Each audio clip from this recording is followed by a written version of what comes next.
El 26 de septiembre de 1513 se produjo un hecho asombroso, inédito. Un europeo vislumbraba por primera vez el océano bautizado como Pacífico. El artífice de semejante gesta, segunda en importancia tras el propio descubrimiento de la realidad americana a cargo del almirante de la mar Océana, Cristóbal Colón, pues como digo, el artífice de aquel prodigio fue Vasco Núñez de Balboa, un extremeño, más concreto de Jerez de los Caballeros, nacido en 1475 y que probaba fortuna en las nuevas tierras americanas como tantos españoles que encontraban en América lo que Europa les negaba. Pues ese 26 de septiembre se marca pues con letras de oro, una hazaña dentro de las gestas aventureras y exploradoras de la humanidad, el descubrimiento de aquel océano tan pacífico, tan calmo, que así fue bautizado por su descubridor oficial. Otra cosa es que los indios ya lo conocían desde hacía miles de años, ¿verdad?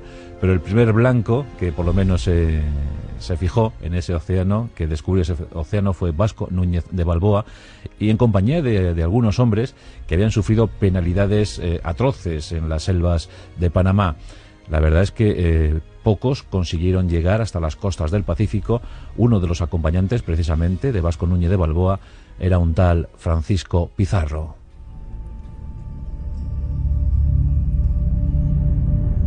Y Núñez de Balboa tuvo mucho predicamento entre el elemento indígena. La verdad es que firmó tratados, pactos, alianzas y consiguió que muchas tribus se considerasen amigas de la corona española. A tal punto que la colaboración fue estupenda y se intercambiaron productos, y estos indios, estos autóctonos, optaron por convertirse al cristianismo, además de colaborar con la corona en su calidad de súbditos, porque Vasco Núñez de Balboa firmó tratados de igual a igual. Con lo que la paz se propagó en aquella región, no se llegó a las armas, por el momento. Desde luego Vasco Núñez de Balboa no iba a ser el único español en llegar a Panamá, y le siguieron otros. Uno de esos casos fue el de Gaspar de Espinosa, elevado a la categoría de alcalde de Santa María de la Antigua en Daimiel, y bueno, pues un alcalde perverso que era el contrapunto, era la antítesis de Vasco Núñez de Balboa. El extremeño era adelantado de los mares del sur y además gobernador de Panamá, también en pugna con el coronel Pedrarias Dávila. Y tanta enemistad no iba a traer buenas consecuencias. Gaspar de Espinosa era un criminal, era un asesino que devastó poblados enteros, que llevaba a término la política de armas, de tierra quemada, de masacre, de exterminio. Gaspar de Espinosa era desde luego la parte más oscura de la colonización y conquista de América, mientras que Vasco Núñez de Balboa era otra cosa. Su afán de aventura, su afán de exploración no le impedía pactar, dialogar, convivir con los indios. En una historia, por supuesto, muchísimo más compleja, pero que necesitaríamos horas para explicar, pues Gaspar de Espinosa comenzó a tejer pues una red tupida, conspiranoica, conjurada contra Vasco Núñez de Balboa.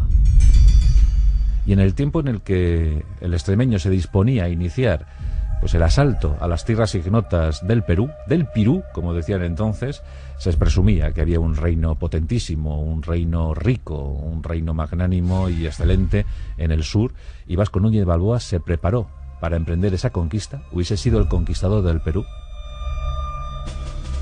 Pues justo cuando se disponía a ello, había conseguido reclutar 70 hombres, se recibió su orden de captura, de detención. Curiosamente, fue el propio capitán Francisco Pizarro el encargado de apresarle en Acla, en la ciudad de Acla, bajo la acusación de traición a la corona. Se pensaba, o al menos Gaspar de Espinosa fue lo que inculcó en las autoridades españolas, pues se sospechaba que Vasco Núñez de Balboa pretendía crear un reino propio, sedicioso, sublevado, levantisco. Nada más lejos de la realidad. Vasco Núñez de Balboa tan solo ambicionaba explorar las tierras del sur. Pero Gaspar de Espinosa llevó sus propósitos nada más y nada menos que a la captura, la detención de Vasco Núñez de Balboa, y en enero de 1517, más en concreto el 21 de enero de dicho año, se gestó la tragedia. Tras un juicio sumarísimo, sin mayor aporte de pruebas, tan solo con presunciones, Gaspar de Espinosa, Pedrarias Ávila, todos los que por entonces moraban en el territorio de Panamá, pues asistieron a la ejecución de Vasco Núñez de Balboa y 4 de sus lugartenientes.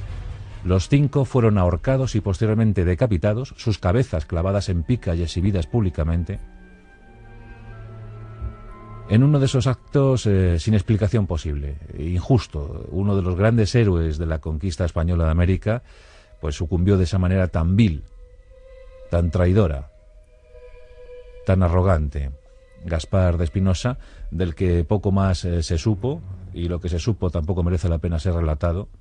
Uno de esos personajes zafios que a veces nos da la historia y que sirvió además, lo que hizo Gaspar de Espinosa, para abonar la leyenda negra en América, y desde luego méritos contrajo más que sobrados para unirse a esa leyenda negra.